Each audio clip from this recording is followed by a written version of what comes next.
Have some respect.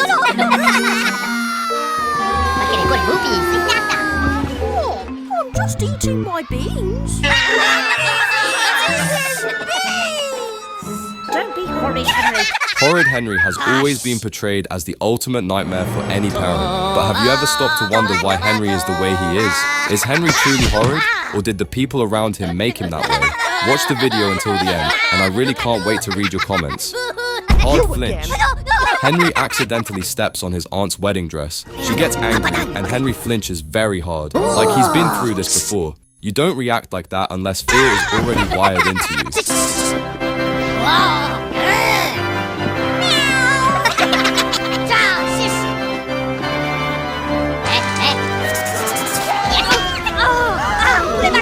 That's it, buddy. You're out of here. No! Best day of my life. Best day of my life. Best day of my life.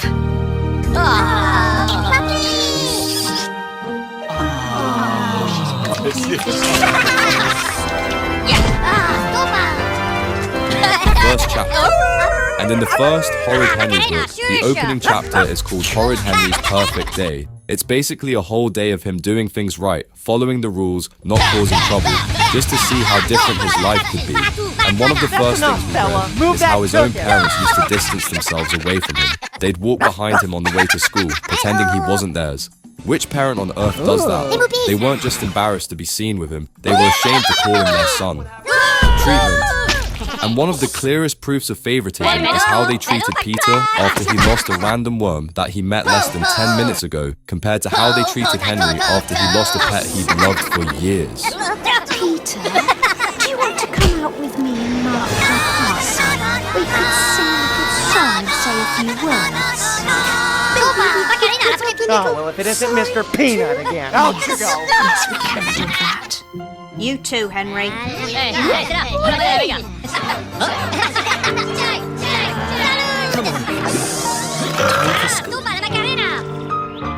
still can't believe Fang's gone. I know, Henry, but it's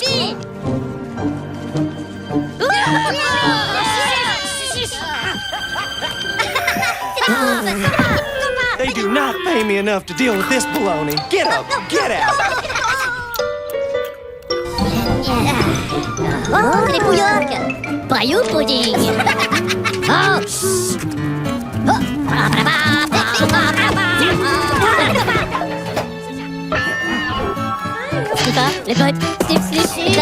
And just 3 hours after Henry loses his hamster, Peter starts talking about choosing the next family pet right in front of him. That is just so wrong. Well, if it isn't Mr. Talks Too Much.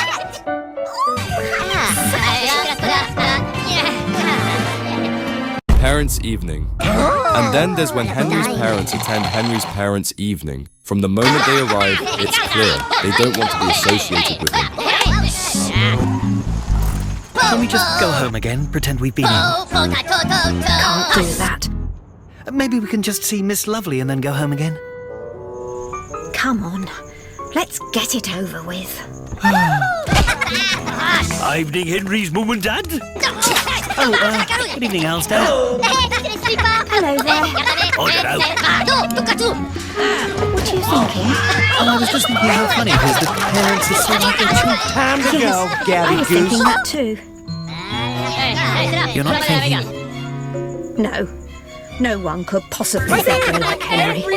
And what's interesting about them saying no one could possibly think we're like Henry is that everything bad that usually happens to Henry starts happening to them. They get in accidents, end up in the wrong places, but instead of blaming themselves, they just make excuses about being in the wrong place at the wrong time. And when they finally reach the teacher's desk, they realize everyone's staring at them the same way they stare at Henry.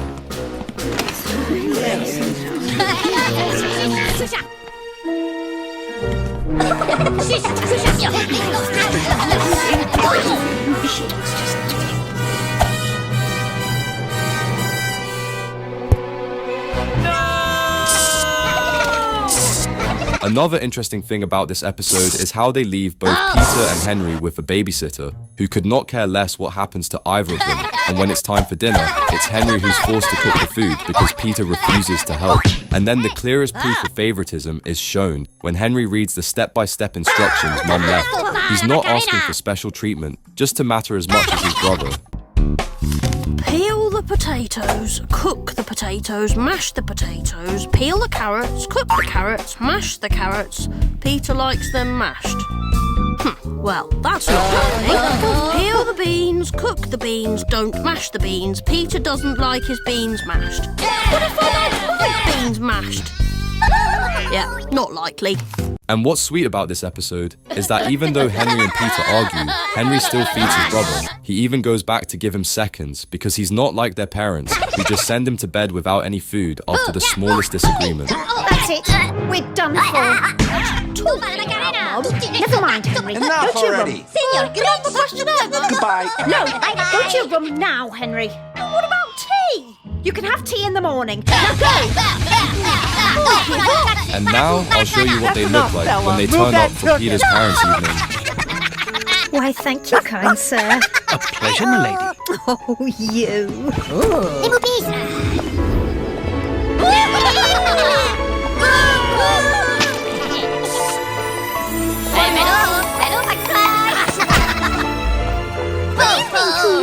Oh, hello. Good evening to you too. Let's do this. With pleasure, my lady. And this same episode gives us even more proof. They genuinely don't like being Henry's parents. Oh dear. I'm getting flashbacks. Oh, well, if it It's isn't okay. Mr. Just Peanut. remember, Oh, tonight God. we're Peter's parents, not Henry's. Yes, of course. Door closed. Henry comes home after a rough day of school. He walks up to the front door, quiet, deflated. Mum sees him coming. She looks right at him and still closes the door in his face and acts surprised when he knocks. Henry then walks straight upstairs. No shouting, no complaining, just silent and broken.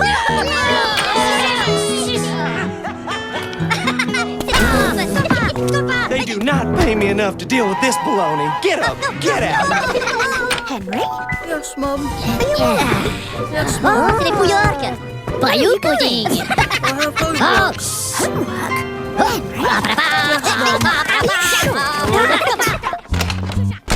Table manners. And then there's when Henry tries to eat his food normally, but still gets told off for bad manners. He doesn't even do anything wrong. Mum just needed a reason to criticize him. No matter how hard he tries, it's never enough. Well, if it isn't Mr. Talks Too Henry, Much. sit up properly. Sitting up properly. So you are. Well, don't slurp your food. I've eaten all my carrots. Pocket money. And then there's when Henry gets his entire pocket money taken away for the rest of his life. And it's only because his mum couldn't think of another punishment. That's not discipline, that's control. That's it, Henry. Go to your room. I am sick and tired of you putting your brother down. Oh, come on, Henry. Peter needs positive energy now, not negative. So positive work. Henry, upstairs now. Told you to go, remember? Well, then, Time to go, Gabby Goose. and no pocket money for the rest of your life. What? Supermarket trip. And then there's when Peter asks to go with Dad. No problem. All smiles.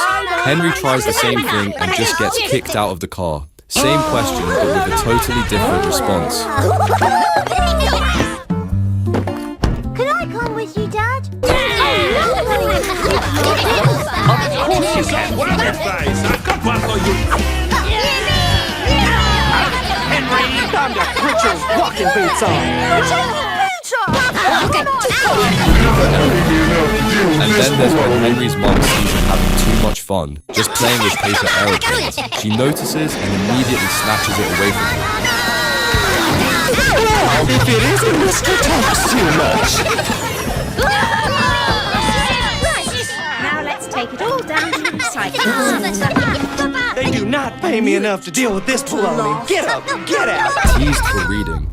And then there's when Henry tries reading a book and his whole family immediately start teasing him. He finally does something quiet and even that gets mocked.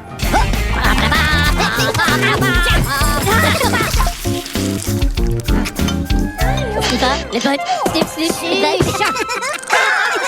Stoppa la Macarena! Bow, bow, bow, bow. Harry's been here. Okay. Well, if it isn't Mr. Talks Too Much. That hurts.